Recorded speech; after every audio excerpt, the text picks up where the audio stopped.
Rotary Club of Baton Rouge. Before we start, please a reminder to please turn off your cell phones or at least silence them so we don't interfere with today's program. The invocation will be led by Steve Brookshire. After the invocation, please stay standing for the pledge and the four-way test.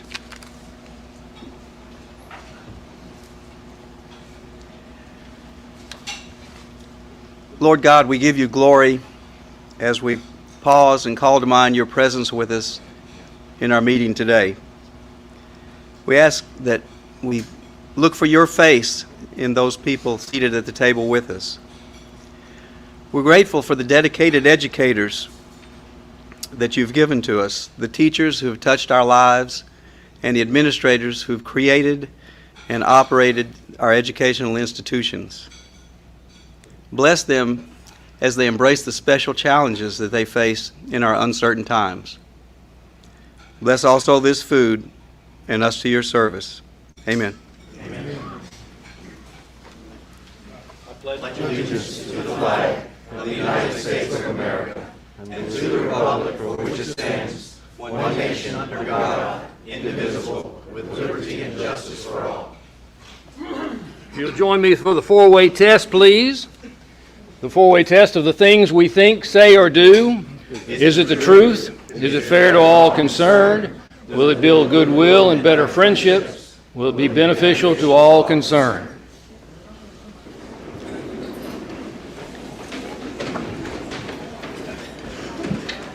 And now Brian Haldane will introduce today's guests.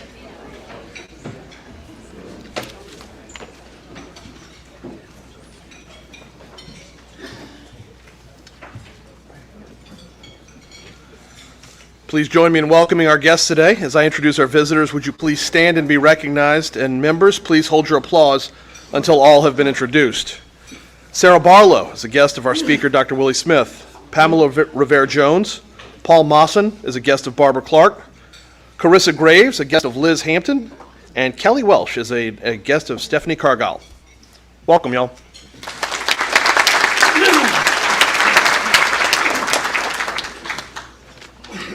Welcome. And now Cam Morton will introduce our newest member. Thank you, Maui. It's my distinct pleasure to introduce Gene Baggett to the Rotary Club of Baton Rouge.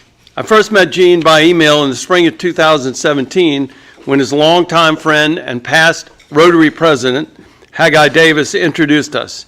Gene was looking to leave the corporate world and buy a business. Gene graduated from Tulane in civil engineering and went into the Navy to be a flyboy, where he graduated #1 in his class, and throughout the next decade, he was a pilot and bombardier that flew off of aircraft carriers. I probably should say, however, that he flew onto aircraft carriers because that seems like a lot harder job to me. Later, Gene taught at the Strike Weapons and Tactical School and was awarded the Navy Commendation Medal for outstanding performance and service. Gene left the Navy as a lieutenant and went into sales, selling and managing large sales operations in everything from uniforms at G&K, services in data and information technology to gold bullion and uninterruptible power supplies at APC. Gene now owns and runs Morgan Signs, which is a sign company he bought in early 2018. The company had a great reputation, which Gene has made even better with his relentless pursuit of perfection. If you need a sign, Gene's your man. I know he will continue to be a success at whatever he does, and I'm happy to have him and his wife Donna and sons Tyler and Thomas and daughter Adele here in Baton Rouge, although I now understand Adele's in San Francisco. Ladies and gentlemen, Gene Baggett, our newest Rotary member. And Gene, welcome, and thank you for your service to our country.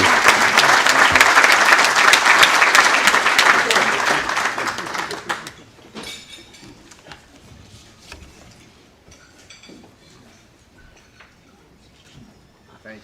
Thanks. Welcome, Gene.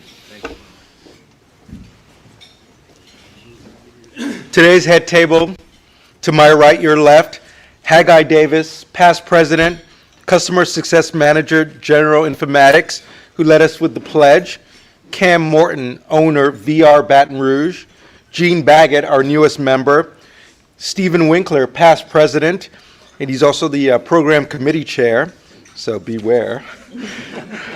Healthcare executive, I'm Maui Tachia Club president, Dr. Willie Smith, our speaker, who will be more formally introduced, Jerry Hobdy, Executive Director, Community Relations, Baton Rouge Community College, and Steve Brookshire, dentist, Stephen H. Brookshire, DDS, who led us in the invocation. Your head table.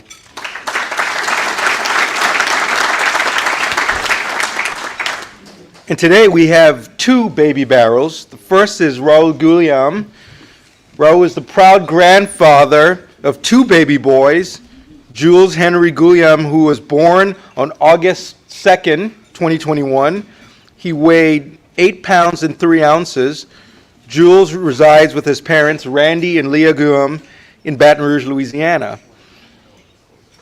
And Brooks John Brannigan, who was born August 11th, he weighed 8 pounds, 1 ounce, and Brooks resides with his parents, Brian and Janae Brannigan, in New Orleans.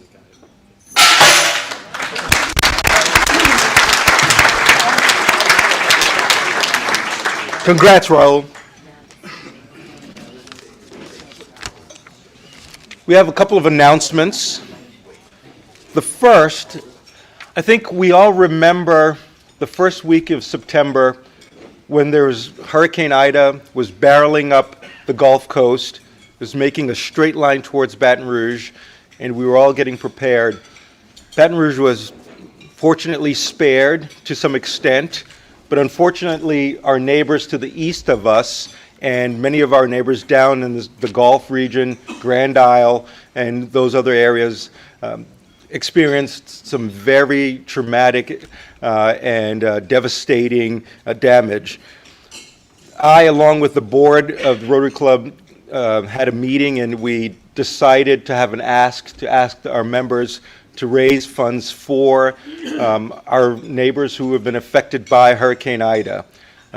We will do it in conjunction with the Rotary Foundation, and so all of the donations will go to the Rotary Foundation. And after speaking with Foundation Chair Stephen Holliday and past Chair Mike DePaul, I'm not sure if they're here today, the Rotary Foundation Board has agreed to match dollar for dollar up to $20,000 that the club raises. And the foundation will then dispense these funds to those in need.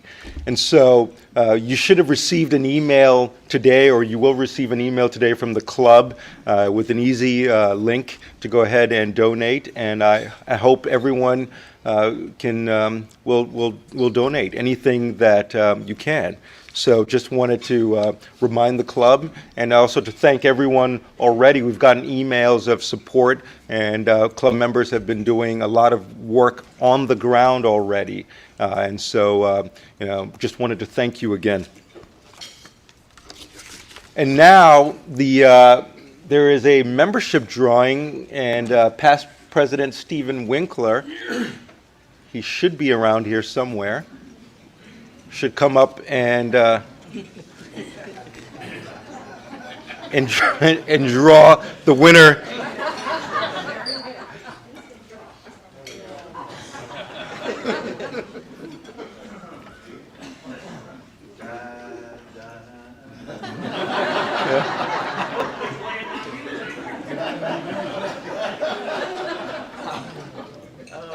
Steve is one of those that got his graduation diploma a week later, you know.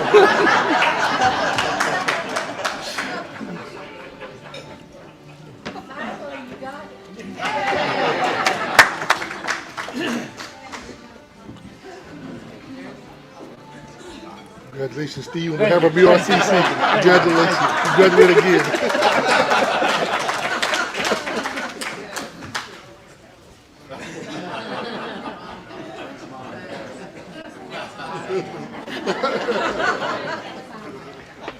You know I can't give it. You give me an opportunity, I'm going to take advantage of it. Thank you, Chancellor. Just have to have the support of our guest speakers, and that always works well. Now, what are we all about today? We saw Gene or heard about Gene Baggett's history, fabulous history. Thank you again for your service. And I know there are a number of you in the room who have also served, and we certainly thank you as well. But what this club is all about is continuing to grow in our membership. As you know, unfortunately, we lose a few members every year to one cause or another. We won't go into whether or not you got vaccinated or not. We're not going to touch that. That was a hot potato. But people do move. People do leave the city. Other reasons that they have to withdraw from the club. So we have to continue to bring in new members. So I ask you to look to your neighbors, look to your coworkers, look to people around you, invite them to come join us, invite them for lunch so that they get an idea what this club is about. Remember, we are the 4th or 5th largest club in the world, and the only way we can continue to do that is to have the participation. That's how we're able to have great speakers as we'll have today and as we've had in the past and we'll have in the future. So if you would please enlist those people that you think would be good members for the club. Now, because of that, we want to reward you also for bringing those members to our attention. And today, we have this absolutely beautiful gift basket from River Roads Coffee. Thank you, Ian. Next week it'll be community. So we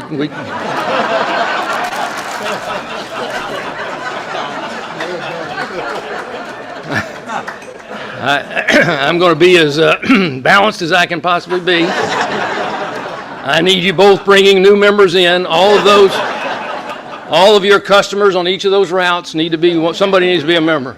So, what I would ask now is if the team can pull up. It's not going up, it's Kelly Bundy Troutman. Oh. Well, what you would have seen was the spinning wheel. We just did that. And Kelly Bondman Chapman won. Bondi Troutman won. Is she here? Oh, she's not here. No. Do you have to be present to win? You don't have to be present to win. It's my rodeo. Okay. Well, since she did do what she was supposed to do, we'll do what we're supposed to do. So she's the winner of the gift basket today. Thank you very much. It's always a fun pleasure.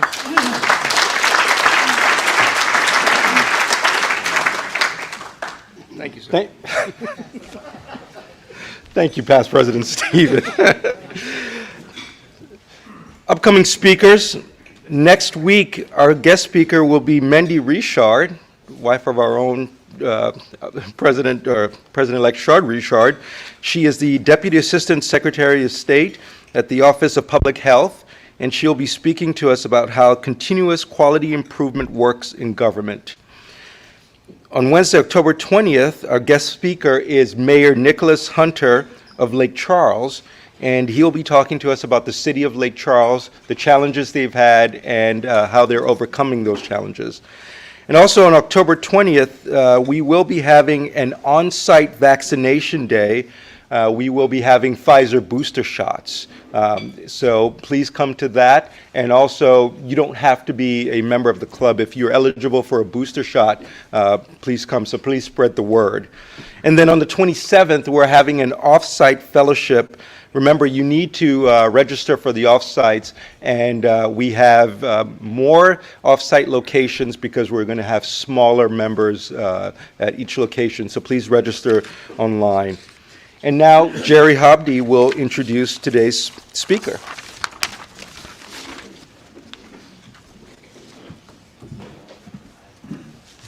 Thank you, Maui. Dr. Smith has been working in the Louisiana Community and Technical College System, or LCTCS, for 21 years and currently serves as Chancellor for the Baton Rouge Community College. Most of us know that by BRCC. Dr. Smith earned his Bachelor of Arts degree from Tulane University, where he attended on a full athletic scholarship. He earned his master's in public administration from Troy University and went on to earn his doctorate in educational leadership from Argosy University. He is married to Cheryl Smith, and they have 3 children.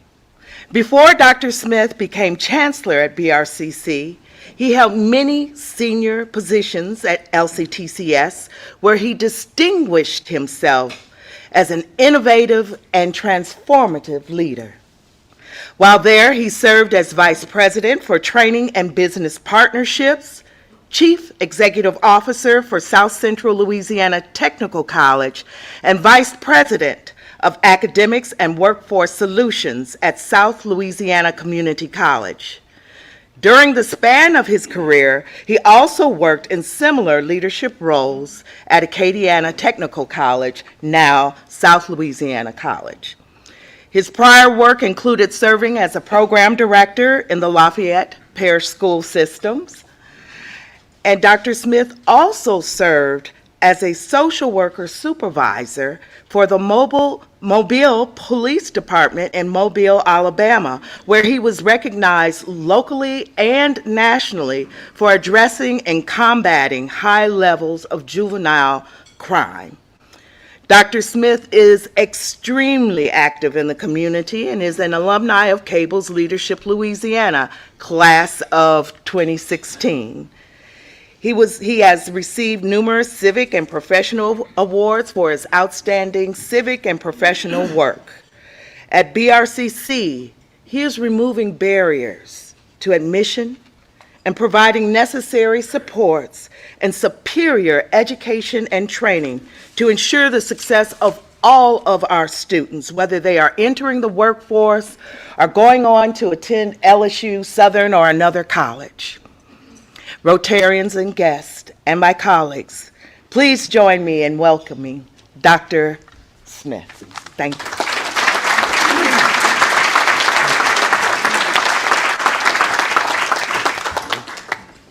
Good afternoon. It's kind of hard to go behind someone that talks so great about you, but she'll be in my office next week asking for something, so I'm going to be careful with that, right? Folks, let me tell you how great it is to be actually not having a mask on and being able to be in a room with a great group of individuals and people. Let me first say thank you to the Rotarians for inviting me, but the work that you do on behalf of our communities, I want to say thank you. It's been tough for us as a community college, but college and university in general. And part of that is the pandemic had hit and we weren't able to meet and congregate. So I'm so excited to have everybody in the room. And I'm going to tell you a real quick joke. My wife don't like me to tell this joke. So bear with me. So the pandemic, when it first initially happened, we know we had an executive order by the governor that shut everything down. And so we were transitioning from Lafayette to Baton Rouge. And so I had to stay home a lot with me and my wife. How many of you saw the movie Water Roses? Michael Douglas and Kathleen Turner and Danny DeVito. We fought every day in the house. So I kept calling the governor, you got to give her this mask mandate. You got to get her back to work. A true story, I swear. Baton Rouge Community College, I am humble and honored to be the chancellor of Baton Rouge Community College during this time. I work for a great group of people. I have some of my leadership team here that was already announced at the table: Phil Smith, Sarah Barlow, and Dr. Pamela Ravar Jones, and Jerry Hobby, and others who may be in the room. I am so excited on the work that we continue to do to support our community. But I'm more excited on all the folks I see in the audience who we have partnered with, who have supported the institution, but who have supported student success and access to community college and education in general. So thank all of you, my team, and those of you who continue to support our mission on serving our community. I was not born and raised in Louisiana, but I consider myself a Louisiana. I've been there since I was 17 years old at the University of Tulane in New Orleans. I got my first degree on the French Quarters in New Orleans when I came here, right? So you learn about New Orleans, right? But I also had a great education from Tulane and all the other institutions that I attended. And so I just want to say again, I'm thankful to be here. Baton Rouge Community College, we want to make Baton Rouge Community College a great place to work and learn. I also be remiss that I think we have a foundation board member, Marvin. Is Marvin in the room? Marvin Bergmeyer. So I want to thank him for his support of our institution and our foundation, and didn't want to not recognize him. Folks, I know Stevie Tooth's not here, so don't tell on me. He always referred to BRCC as a secret. I refer to it as a hidden gem, that many of you don't know the great thing that is happening at Baton Rouge Community College. we have embraced a culture of excellence because we know that the gateway between some folks who are not going to the university, who could be employed to go to work, rests in the work that we do, that I lead, and the staff that we do every day. And so we have embraced a culture of excellence to remove systemic barriers that have not supported student access or success. And there has been some tough lifting and some things we're going to talk about, our impact that we provide back to the state and community. But before that, I want to show you a brief video, if you mind looking at this video for me. Graduates of spring 2020. At this time, congratulations are in order. At this time when the world is out of order, here you are, chasing down dreams while others take shelter. Victory is no one's foot soldier, but this time you got it to stand front and center. This time you crafted an ingenious plan of attack. This time you tucked your fears beneath your collar. This time you enlisted your every resource to serve your cause. No one wins every time, but this time you insisted that the planet pause to practice the proper pronunciation of your name. You climbed Mount Everest this time. Many times I'm sure you slipped. Maybe even tumbled halfway down, but you grew wings this time. This time, with time split between part-time jobs. This time with dependents strapped to your back. This time with so much downtime since high school. This time with only seconds left on the shot clock. Look at how you won the game and shook the heavens with applause. Thunder is your name this time. And you have done this in this time.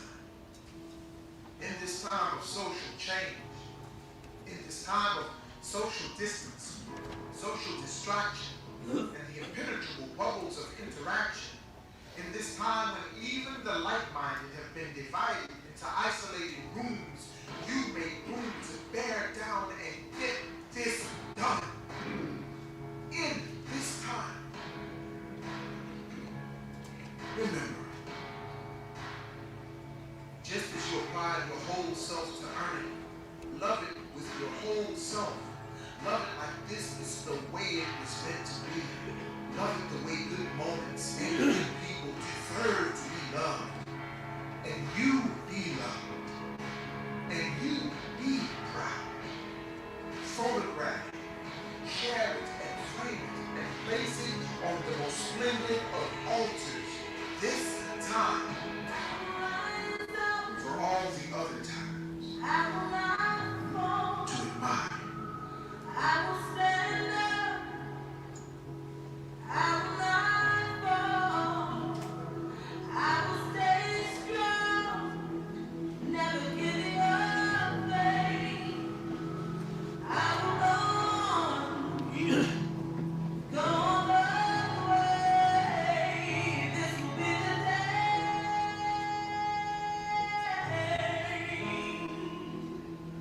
This will be the day.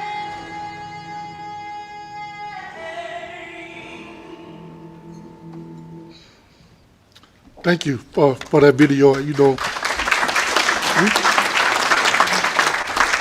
I can play that video and still get goosebumps from the day we played it in 2020 at the peak of the pandemic. Yes, we were resilient. And it goes out to my staff, but the students. Could you imagine those students who have lost loved ones, those single parents who could not come back to our institution, to our college, to be trained and educated because COVID said you could not enroll to a face-to-face class, you could not do online or many things or what have you. But those young individuals rose to the occasion, and our staff did, as well as you, to support our community. And so, yes, we are a resilient institution. We have gone through Ida now, and certainly we have gone through Laura. We have went through the 2016 flood, but yet we still find our way at BRCC to continue to support academic and student success. And so I'm so proud of the work that my staff and faculty do, but I'm also so proud of the commitment and the value that we provide back to this community. I want to share that with you. Well, some institutions have what they call a value statement, that we value this, we value that, we're going to do this here. We call ours a value proposition, that we want to make sure that we are providing excellent students to our business and community partners. Our graduates, on average, starting salary is $46,300. We supported 4,520 jobs annually, and our annual impact to Baton Rouge and this state is $297 million. What better investment could you have than BRCC on the work that my team and that we continue to do to support academic and student success, but more importantly, support our employers and workforce. And so I'm certainly humble and certainly proud to be at Baton Rouge Community College, but work still continues. So let's talk about some of the economic value of that BRCC provides back to this community. We are an institution, a comprehensive institution, as Jerry said earlier, where a student can come to us for 2 years and finish the other 2 years at the university system, LSU, the US system, or Southern. But also, that's some individual who come to us to get a short-term English-based credential or associate degree who go directly to work. So that makes us a comprehensive community college. On average, we serve about 11,000 credit and non-credit students. We are the second largest community college in the state, and we are the second largest higher education institution in Baton Rouge, second to LSU. We have over 530 employees. That makes BRCC a large organization. So the work that's being done in this community is not by me, but those individuals who work for the college who value supporting student success. And so if I were to tell you that 1 in 90 jobs that happen in BRCC that happen in Baton Rouge or this state is associated with BRCC, the education and training. Get that. 1 in every 90 jobs is a BRCC student at the helm of that employment opportunity. Folks, that is a major impact for our community. So in investment analysis, I will promise to be brief and not share all the good things because I'm going to challenge you a little bit later how you can support us. So our investment analysis, so for every dollar that the state gives Baton Rouge Community College, we return that back to $5.60. For every dollar that the state gives to BRCC, we return that back in value of $5.60. For every dollar our students gain, they earn an additional $5.30 in lifetime earning. For every dollar that we support students with, they return in lifetime earning back to this state, back to themselves in $5.30. In social gains, the student earns over a lifetime $11.20, which equals $1.5 billion. $1.5 billion in economic prosperity back to the state of Louisiana. And so these are the impact that you probably don't know about. You've heard about the institution on all the training programs that we provide, but I wanted this presentation to be a little bit different to show you that the value that you as taxpayers are putting back into BRCC, but all our community colleges across the state. Yes, we had faced COVID. Yes, it was a challenge. Yes, we were resilient. But beyond the pandemic, nothing changes when you wait. We know there are institutions out there that waited because they couldn't solve student challenges. We know there were institutions that could not meet the needs of the student growth. And so I sit here proud to share this next investment of a new nursing allied health bill, about $38 million that we was able to negotiate with our legislators in this past capital outlay session, past session through capital outlay. So we are building a new $38 million facility to meet the needs of our workforce and healthcare partners in the greater Baton Rouge. Folks, we have lived our building in Fraser, downtown Baton Rouge. We are under capacity. We have turned away hundreds and hundreds of students each year. But this new facility, during the pandemic, we worked our tails off to make sure we got the financing for this building. And I'm hopeful to announce soon a major partnership with one of our local healthcare providers on additional work that we're going to come to produce the talent that's going to be needed in our community for healthcare and allied nursing health professionals. And so, yes, we have remained resilient, but we also did not wait on anything. We continue to engage our community and our legislators and our community partners to support us. Equally as important is our Mid-City footprint. BRCC has 8 sites. Mid-City is our home site, is our home site, that we're a home-based site. But we have 2 rural sites included in our 8, in New Roads and in Jackson. But Mid-City is our major site. A little bit north of here, I don't know if the clicker can, if I'm pointing it right. Let me go back. Up north here to your right is where the new Nurse Allied Health Building is going to sit, facing Florida Boulevard. We talked about economic growth, economic prosperity, improving Florida Boulevard.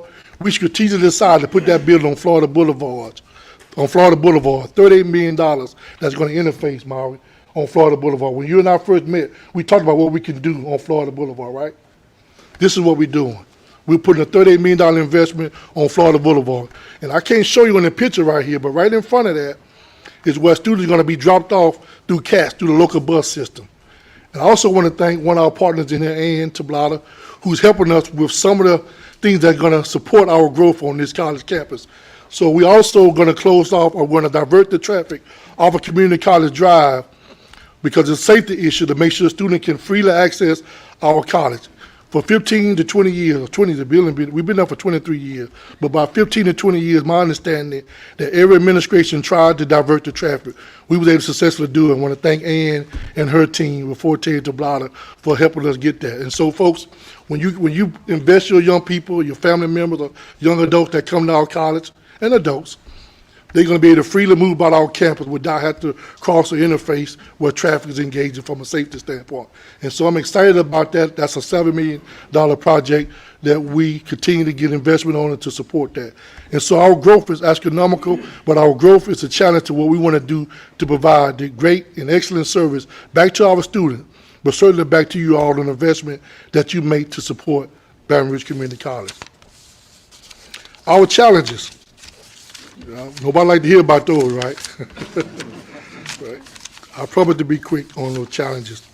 While we know that higher education is under pressure because of low enrollment, I just talked to Steve on the end about our enrollment. During the pandemic, higher education across America faced roughly like 17.5% of decrease in enrollment. At BRCC during the peak, we lost about 9% of our enrollment. I am proud to sit in front of you today. We are the only college out of 12 in our community college system where our enrollment is above 3.5%. That's today, compared to fall of last year. So we're climbing. We're doing some things right. We still have some work to go. Our students are now graduating on time. When I arrived at Baton Rouge Community College, our graduation rate was 4.5 years. We're a 2-year college. So I asked staff why our students are not graduating 2 years. Most of that was because many of our students choose to come to class part-time, and they have to go to work to take care of their families. We understand that. But at the end of the day, we're holding them past 2 and 4 years and 6 years in many cases. They're not going to complete with anything. They're not going to finish. So I challenge my staff to heavily engage on making sure that when students enroll in BRCC, we give them the necessary classes and courses and training to get them out in 2 years. So in the last 2 years, our graduation rate, I'm not proud of this just yet, but we're heading in the right direction. So when I arrived, our graduation rate was 16%. Anyone care to guess what it is today? 28%. 28%. That is unheard of to have a 10% growth in graduation rate in 2 years. So that means that we're doing some things differently, as Jerry alluded to. And I'm so excited about that rate. Thank you. Thank you. Affordability. We must continue to make community colleges' mission affordable. We know there are still individuals in the community who don't access our mission, LSU, my friend Dr. Tate, Southern with Dr. Belton, or the UL system, Dr. Henderson. We know that's a group. We only get 47% of students that enroll in higher education general, 28% for the 4 years, 19% to the community colleges. So that's 53% of those folks out there who are not accessing our mission. And part of that is because they can't afford it. We have to continue to make community college affordable. I have some legislative friends in here. I strongly urge you to make sure that we do not receive any cuts now or in the future to continue to provide scholarships and resources to those individuals that we have sort of left behind. We have aggressive legislation that have been passed called the Mike J. Foster Promise Program that's going to provide community technical college training for free for those individuals who enroll in our colleges. And certainly want to thank our senators and our representatives for supporting that significant bill to make sure we support our young men and our women. And so, folks, we have to make community colleges affordable. Expenses is going to still rise. We're still going to have expenses that the college is going to inherit, and if we have state cuts or we have any kind of decline in state revenues or general fund, it's going to hurt our mission. And certainly we want to thank all of our partners, legislative and those in the community who have supported our institution through philanthropy, through endowments, scholarships, and those sort of things. And so I'm excited that we can get through those challenges through my leadership and with the team that I have. We're going to muster through that leadership. But I also encourage you guys on ways that you can support us and our progress through scholarships, endowment, teacher mentor. That's some of you want to be adjuncts. We welcome that. We love to keep a pool of adjuncts on folks that want to teach at our community college. Mentorship. Take a young man or young woman and mentor them to help them get through the finish line. We need all the community support that we can get. Hire graduates, that many of you do. Join our foundation board and advocate and support BRCC's mission. You know, when I arrived at BRCC, the first word that I told the faculty and staff was, we are part of the community. You can't have Baton Rouge Community College and have community in your name and not be part of the community. So I come in front of you today to say we want to be partnered with Rotary. We want to be partnered with your local organizations, division, departments, whatever. Baton Rouge Community College would like to be part of that to support our community growth and support the young men and women of this great state that I love, that I call myself now an official Louisianian. And so I just want to say thank you for allowing me to speak. I know that I only have a brief time. I did not want to bore you with all the things that we're doing, but certainly want to share the impact that we provide back to the state. And so if you have an opportunity to have any questions, Steve, or any questions? Yep. Yes, sir. I would like to explain how the community college is interacting with the East Baton Rouge Parish school system and how that's being really underutilized. So thank you, Mr. Hamilton, for that. There was a group of us, one gentleman sitting next to you, who had sat down with the state superintendent and the new superintendent, and we talked about things that we wanted to see collectively. All of us had the same vision on how we can partner with East Baton Rouge school system. So in many states across our country, there are students who leave high school concurrently with a high school diploma and associate degree. In many cases, we have piloted such programs in some of our institutions. BRCC was not one of those programs. So immediately, when the new superintendent came in from the State Department and the new superintendent for East Baton Rouge and my folks with Adam Knapsack and some other community partners, we came to the table. How can we put a program together where every student that's at East Baton Rouge leaves with a high school diploma and associate degree? Folks, however you want to call it, some call it fast forward, we call it early college academy model. This is the equity issue and an opportunity for our state to be first, not last. If we so bold to make a statement, which this superintendent has done, that every student in East Baton Rouge is going to be afforded the opportunity to leave with a high school diploma and associate degree, is outstanding and significant for our community in several ways. First, when I say it's an equity issue, could you imagine for those students who inquire in debt to go to university, can come through us, get a degree, a social degree, or a high value industry-based credential, who's able to now pay their 2 years in college? But those individuals who I just mentioned to you, the 53%, who don't come to community college, they're not working at some of your large corporations because they don't have the skill set. And so they're probably working at less value or low demand occupation jobs. And so now when they leave high school, they're going to be afforded opportunity to have a high value credential or a social degree that can make them competitive in the workforce. And it's thereby going to fulfill some of the workforce gap that this state has. And so I'm excited about that. So thank you, Leo, for asking me that question. You had mentioned infrastructure in and near Baton Rouge Community College. You guys are almost landlocked now, even with the tremendous amount of growth you see the growth continuing on Corner Boulevard? Will y'all be looking to acquire more property in the future? Can you just talk a little bit about the geographical constraints that y'all face? Yep, thank you for that question. And so when I arrived at BRCC 2 years ago, there were folks in the community for our new nursing home health building who had asked me to put it in certain other location. And as I met with the community and I talked with folks like Mawai, we need to make sure we continue to expand the work that's been going on with Move Baton Rouge. And so I committed to making sure not only the nursing building, but future projects. And so I would say if there's some property that's available that someone want to donate to BRCC, I would be happy to accept that. I'll be happy to accept that for future growth. But yes, to your point, we want a major footprint to build up the Florida Boulevard corridor. And we know that the strategic stress factors for Ardendale community and North Baton Rouge are where some of the deprived citizens need opportunity to be trained at one of our locations. I don't know who first. George, you want to fight it out? Go ahead, sir. Yeah, Chancellor, I wanted to, first of all, express a great deal of gratitude for you speaking to us. If I could put you into the future 5 years, what metrics would you like to see accomplished in that 5-year period, and how can we help you achieve those metrics? Great. That's a great question. So in 5 years, so many of you may have seen recently, I was one of the top 25 presidents to be accepted for the Aspen Fellowship. And so if you haven't, we can send an article out to let you guys see it.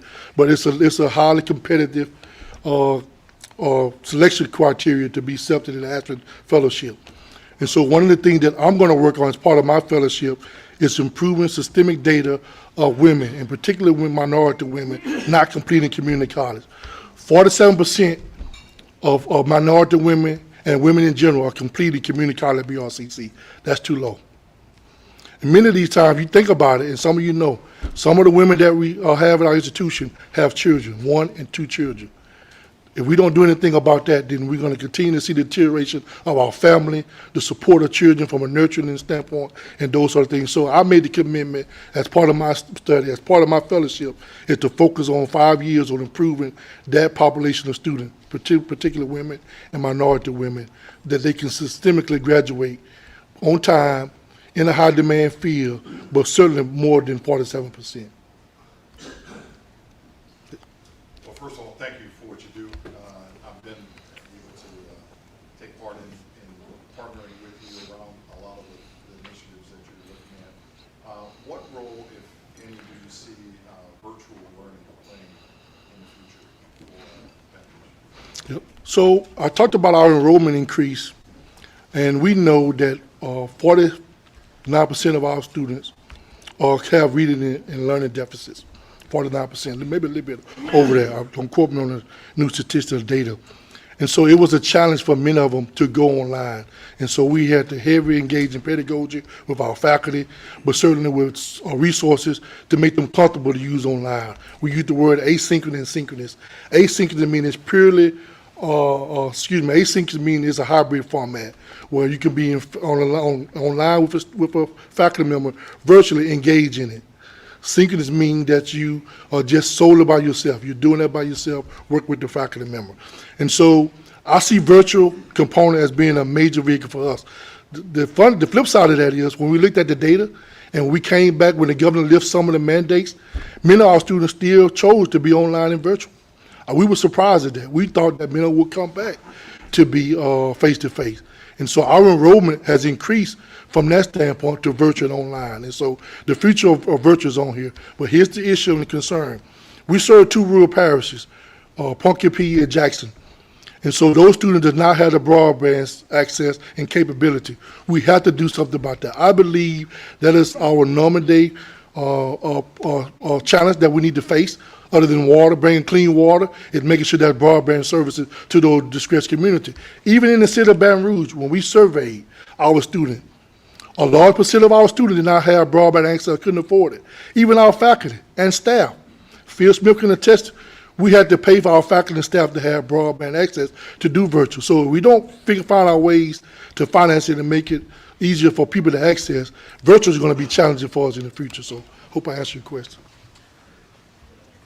Thank you. Oh, thank you. Appreciate it.